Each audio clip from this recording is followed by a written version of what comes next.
So I was that girl. I was that girl that would walk around with boys. I was that girl that had a lot of boyfriends, but boyfriends that were just at school because my mom was very strict. I was not allowed to go out. I was not even allowed to go out with my friends to the movies, to the mall. The little stuff that everybody else did in middle school, high school, I never did. And then I was allowed to invite friends over, but I didn't like it because my mom was very nosy. And not in the type of nosy where, like, she's not really acting nosy, but she's being nosy. No, like, she was nosy. Like, straight up in your face, nosy. And I didn't like that at all. Especially because we were talking about things that I wanted her to know. So, my friends never came around. I never invited them over, and well, I wasn't allowed to go to their house, so I never went over there. So, the boyfriends that I had were at school boyfriends. The boyfriends were like you're just holding hands down the hall, maybe kissing if you find a corner somewhere, things like that. It was never, I was at their house, they were at my house, in the car, nothing. So that happened, and then I ended up meeting my husband, who is my husband now. I ended up meeting him while I was in high school. I was actually 15 years old when I met my husband. And again, I still had all these rules. I still had that reputation. Like, all that still was happening when I met my husband. So my husband actually came from another side of town. I currently live in Houston. I've lived in Houston all my life after I came from Mexico. And so I've always kind of lived in the northwest area, Spring Branch, Cypress, Katy, all of that. So that's usually where I've pretty much remained all my life while I've been here. My husband actually came from the east side of Houston. So, over there, Channelview, if you know anything about Houston, you know what I'm talking about. If you don't, then let's just say northwest and east, complete different sides of Houston. So he came over here, and he was actually in my high school, and he came and started living with his mom. And his mom actually lived in the same apartments that me and my parents lived in. So, and it turns out, which is crazy, kind of a backstory, but it turns out that his parents were actually friends with my parents. Well, his mom and stepdad were friends with my mom and my stepdad. So we had actually kind of been in distance to each other for a long time, but never actually met. So we met, we were living in the apartments. His mom and his stepdad were moving into the apartments, and he was there helping. Our parents saw each other. Hey, what's up? Oh my gosh, I can't believe you live here. They came to the house, and we met, and I was just like, whoa, that guy is cute. Like, I liked him. Like, I liked him a lot. And come to know, he actually really liked me. He thought that I was very pretty. And actually, the first thing that he saw, because I was actually sitting in a chair, I was sitting in my dad's recliner, and the recliner was facing the TV. I was watching TV at the time. And then when he came in, he sat in the other couch, and it was like kind of like behind me. It wasn't, he wasn't in front of me. So the first thing that he actually saw was my thighs. And he liked what he saw. And then when he saw the rest of me, he's like, okay, I can work with this. So that happened. And so we actually ended up going to school together. And I rode the bus all through high school. Well, all through all my school years, I was in the bus. So we ended up going on the bus together, talking at the bus stop, talking in the bus. And then we would, meet up during school, if, lunch, in the hallways, things like that. We ended up being friends. At first we were friends. And he was actually interested in other girls at school, and I was still doing my thing, kissing boys, whatever. So then, one time, obviously we knew, even though we were friends, we knew that we had an attraction towards each other. I knew I liked him. He knew he liked me. And we knew that there was something going on. We kind of knew that we were interested in each other. So, I would actually skip class. Guys, please don't do it. If anybody here is listening to this and y'all are still in high school, like, don't do it. Like, it's not okay. Like, you miss a lot of stuff in school. You miss a lot of class. You miss, and that's not smart. But at the moment, I wasn't smart. I made dumb decisions when I was in high school, middle school, and even after high school and middle school. But so I would skip class and make it an effort to be in his lunch so that I could sit next to him and be, that time with him. And so, we would run into each other a lot. So anyways, one day, he asked me in the hallway for a kiss, and I gave him a kiss in the hallway. And then after that, obviously it was a for sure we like each other. So then he ended up asking me out, asking me to be his girlfriend. November 19th of 2015. I was 15 years old and he was 16. And actually, fast forward to today, I am 28, he's 30, and we've been together ever since. We did have our hiccups. Like I said, I was, I guess you could call it, just everywhere. I was everywhere. I wanted a boyfriend. I wanted to have that relationship, but I also wanted to do my own thing, so like I said, he came from the east side of Houston, and eventually he ended up moving back to the east side of Houston with his biological father. And I was insecure. I felt like he was gonna cheat on me. I felt like he was gonna have me as a girlfriend over here, but I have a girlfriend over there as well. And I was very insecure, about that stuff, and I made it very obvious about my insecurities. But I also had my own thing going on. There was, at the time he moved, like I said, he went back, and I actually, was still doing my thing. I was still kissing boys. I was still liking other boys. It was a very bad time. We were young, yes, but it was dumb. It was dumb to not be faithful to one person, even though you were young. It's just not okay.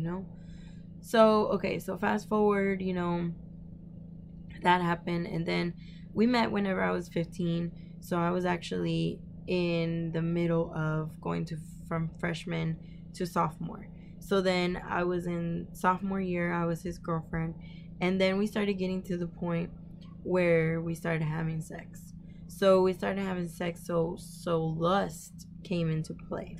And lust is something that is very, very, very hard to control, especially if you're not talking to anybody about it. Now, I know that these days, we're in 2019, and I know that kids, young people don't really like to talk about sex, and it's not something that is very talked about, especially about, you obviously don't want to hear right now. It's not the time. You shouldn't be doing that.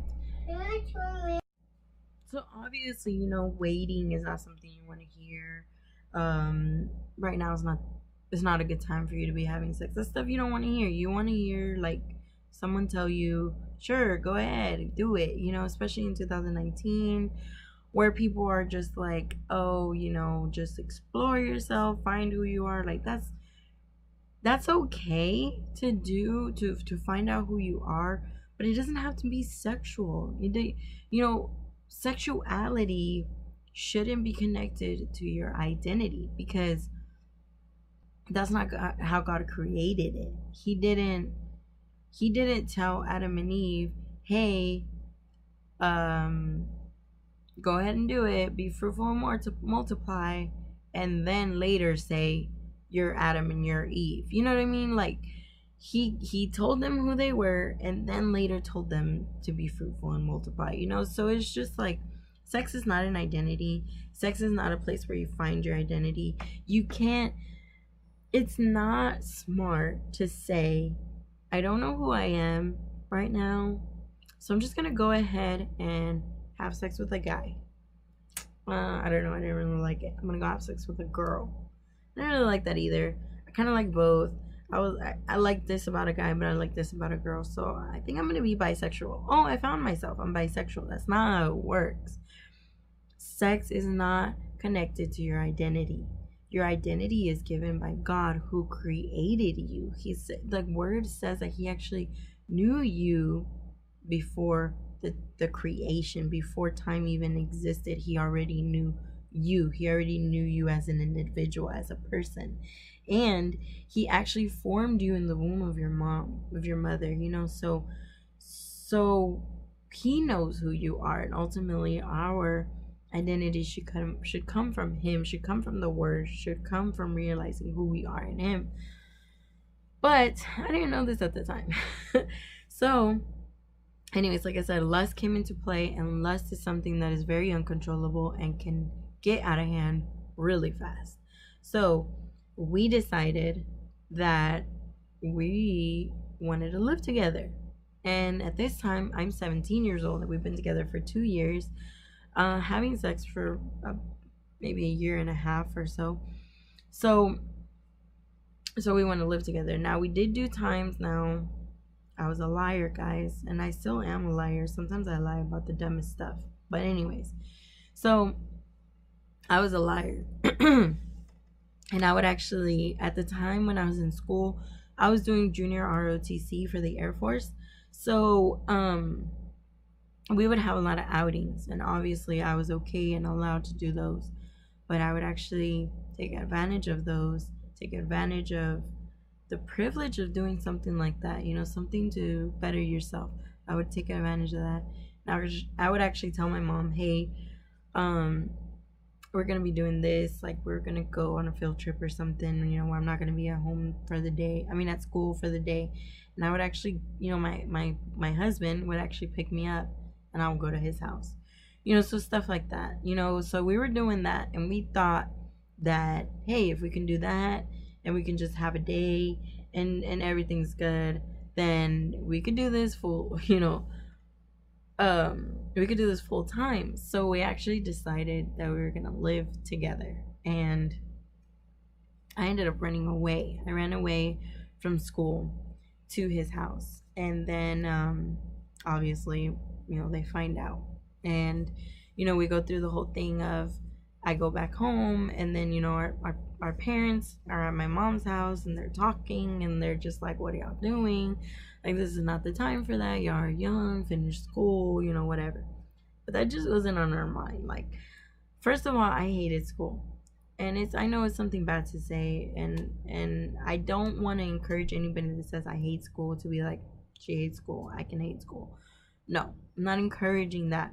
That's just a personal thing. I didn't really like school. I just didn't like it. I didn't like anything of it. I still don't. And it's actually something that now, to this day, I would want to go back to school because, okay, long story short, I did end up running away eventually, to the point where our parents, you know, we were just like, no, like, y'all not going to tell us what to do, and we're going to live together, and we're going to prove y'all wrong.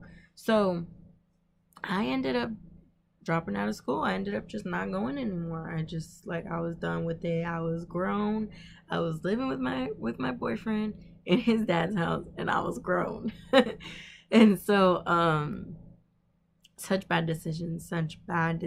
Now, you know, me and my husband talk about this all the time, and we're not even really sure if we would even be together if we hadn't made that decision. You know, if I hadn't moved in with him at the time, I honestly don't think we would even be together, because he had plans of going to the Air Force and, you know, doing all that. And I had plans, I guess, kind of going to the Air Force, but I don't really even know if that would have happened. But I for sure wouldn't have waited for him. Let's just say that at the state in which I was in, you know, I wouldn't have waited. So I don't even think we would be together today. So I'm not saying that it's okay to run away. Like, I'm not saying that at all. I do wish that we would have waited at least till I finished school, because he finished school, he graduated, but he's a year older than me. So, you know, he graduated and that happened, and I just dropped out. So I do wish that I would have waited. I do wish that maybe I would have just finished school and then, you know, seen where we were at. But at the time, it didn't matter. It didn't matter. School didn't matter. Our parents didn't matter. We were extremely selfish. We were just extremely, extremely selfish, and just wanted what we wanted and didn't care what anybody else wanted. And so we made a decision. The decision was to move in together.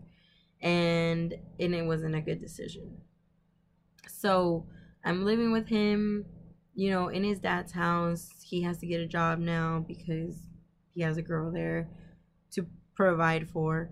And so, so all that starts happening. And then all of a sudden, I have to now be a wife. Like, I'm a live-in girlfriend that's ultimately a wife. I gotta start washing clothes, cooking, washing dishes.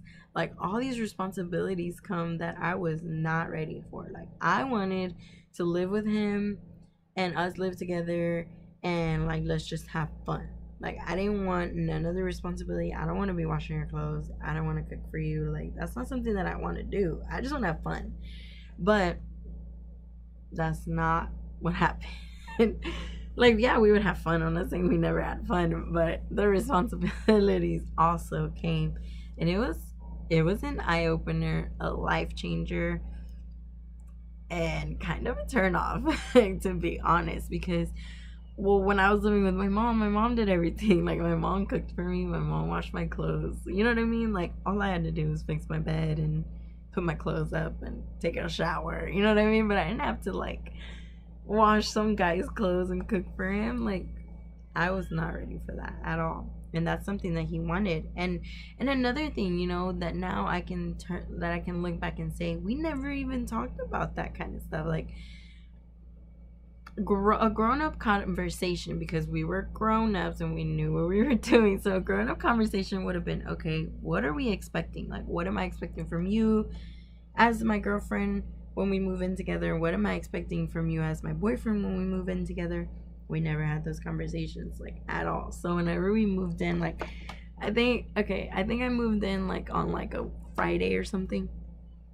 So that weekend was, like, awesome. Like, I'm not living with my mom anymore. I don't have to answer to my mom. Like, I don't have to do nothing. Like, I'm on my own. I'm a grown up. Ain't nobody gonna tell me what to do. Like, I'm gonna do me. So Saturday, Sunday happened, and I'm doing me. And then Monday comes, and he's like, "You're gonna cook?" I'm hungry. Like, what? Excuse me? Cook? What you talking about? Like, I don't even know how to cook. Like, I did not know how to cook. Like, and he actually did know how to cook because his dad is a real good cook, and his dad taught him how to cook, and so did his mom. Because his parents wanted them to be, because it's my husband and he has a brother and a sister, and they wanted them to be very independent. So they taught them how to cook. And my mom never taught me how to cook. Like, I knew how to make toast with butter. Like, I could make you a sandwich. I could serve you some cereal. Like, I could make you like a ramen noodle soup. Like, I'm good for that. Anything else I didn't know how to make. So it was hard. Like, it was so hard, like, trying to, like, cook, like, figure out how to cook, and then just, like, washing clothes. I didn't know how to wash clothes. I didn't know how to cook. I didn't know how to clean. Like, my mom always did, like, the cleaning, and I just did, like, the maintaining, like, keeping your room clean, stuff like that. Like, that's what I did. So I didn't know how to clean. I didn't know how to cook. I didn't know how to iron. I did not know anything, like, anything that a wife should know. So I had to learn very, very, very, like, just hard. It was just hard because, one, I didn't know how to do it, and two, I didn't really want to do it, so it's just like, you slack a lot. And then, him being a man, he was expecting it, and I didn't want to do it. And it was very hard. It was very, very hard. And honestly, we didn't really, I guess, figure it out until, like, maybe, like, 3 years ago, honestly. Like, we actually had a time, okay, so, I know I'm going everywhere, but just bear with me. So, we were together, just living together for about 3 years. No, hold on. Okay, so we were boyfriend and girlfriend for 3 years, and then living together for about 1.5 years, and then I got pregnant. And then actually I got pregnant, and then about a month and a half later I had a miscarriage. And then about 3 months later I was pregnant again. So um we actually had a daughter. Her name is Genesis, and today she's 10 years old. So at that time, we're still trying to figure it out. I'm still trying to figure out how to be a wife. I'm still trying to figure out how to be a girlfriend. I'm still trying to figure out how to do all that, and now I got to be a mom. And so it was hard. It was hard. It was helpful that he knew what to do, because he actually has a brother and sister, so he knew what to do. He helped his mom a lot out, and I didn't know what to do. Again, I was clueless. So he helped me out a lot with our daughter. And then fast forward a little bit, we had some issues, and so we ended up breaking up. We ended up separating. So I ended up going back to live with my mom, and he went back. He was living with his dad, and our daughter was going back and forth. The week with me, weekend with him, and it was not ideal at all. And then obviously, being single, he did what he did, I did what I did. We found people, and all that kind of stuff happened, and it wasn't good. It wasn't good because I was in a very selfish mind state at the time.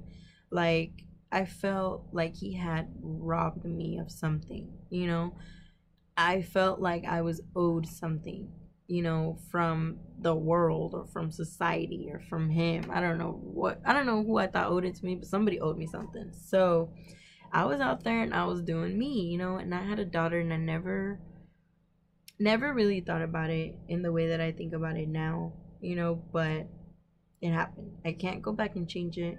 I can only do things different today. So I was going out. I had a job. I worked. I was a waitress, bartender, cocktail waitress, hostess. Like, I did all kinds of stuff in this restaurant that I worked at.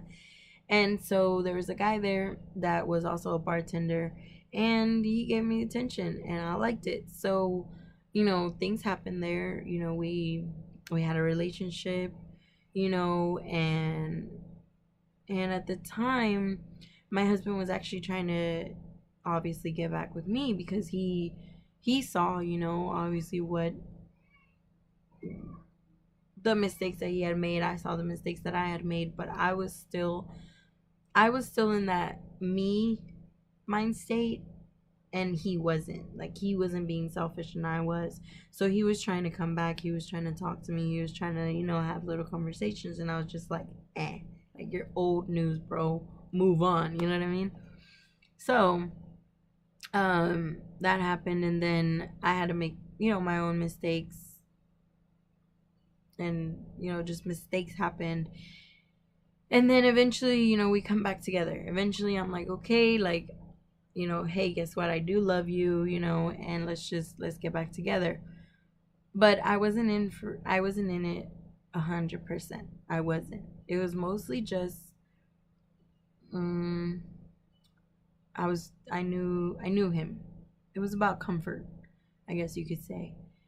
And so we got back together. Still didn't make it work. Still trying to make it work. Still trying to figure stuff out while having a kid. And just a lot of mistakes happened. A lot of things happened that could have been avoided, but we didn't. And just a lot of stuff. A lot of stuff that I put myself through, because I wanted what I wanted, and I never, not once, thought about thinking about God or anything. God was the last thing on my mind, at that time, in that mind state that I was in. So we ended up moving from place to place, living with my mom, living with my dad, living, with his mom and his dad, just like really unstable. We had a really unstable life. And then his dad ends up starting going to church. And he met, his wife that he has now, and they're going to church and they're doing all this. And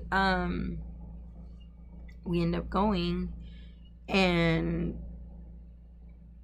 it was church, like you just go and you just go to church, So I had actually kind of grew up in church. Let's say my biological dad actually went to Christian church, and I would go with him. So I knew about God, I knew about church, I knew who Jesus was, like that he died on a cross, like I knew all that. But it was never personal. I never took any steps to prayer or anything like that, reading the word, nothing. It was just I went to church, It was more of a social thing for me, especially because I was young. So it was just that. I was just going to see my friends. So fast forward, now that I'm married, now that, things are happening, and then my father-in-law starts going to church. So I ended up wanting to go back to church again. So about 2 years ago, we're in 2019, no, 3 years ago. We're in 2019.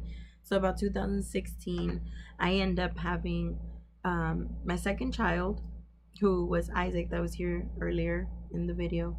And things happened when he was born. I'm not going to get into detail because I actually want to make a whole video on what happened with him. But certain things happened when he was born. And whatever happened when he was born, the things that we saw, the things that we experienced in that time. So the things that happened when he was born actually pushed me into really completely trying the Christian thing out. If you just explain it like that, because that's how it was. It really just made me want to see, okay, who is this God? Who is he? What's happening? And like I said, I don't want to get into too much detail because this is really a video all on its own. But so about, let's say, 3 years ago, I ended up completely coming into it and completely giving myself to it and completely opening myself to it. And so here I am today.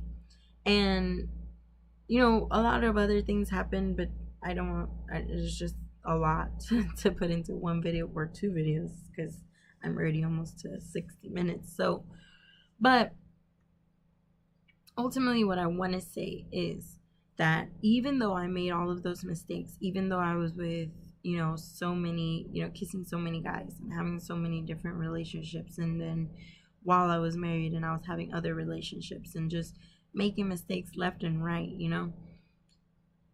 ultimately I should be saying, like, why would God even want to do anything with me? Like, I'm damaged goods. Like, I'm not good for anything. Like, why would God be interested in me, And I feel like that's things that a lot of people say or feel, and that's not true.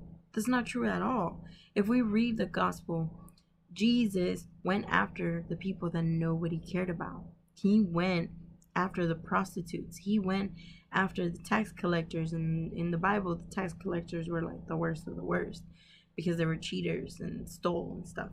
But he went after those people. He paid attention to the blind guy that nobody paid attention to. He paid attention to the guy that was in the middle of a cemetery who was possessed. He was possessed by a legion of demons. And he went and paid attention to that guy, the guy that everybody ran away from, the guy that everybody was scared from, the guy that everybody was like, don't even go that way because that guy's over there. You know what I mean? Jesus went over there. So God doesn't look at us and says, there's nothing I can do there. He never says that. Instead, he says, I can do something great here. I can mend this. I can fix this and ultimately make it better than it was before. So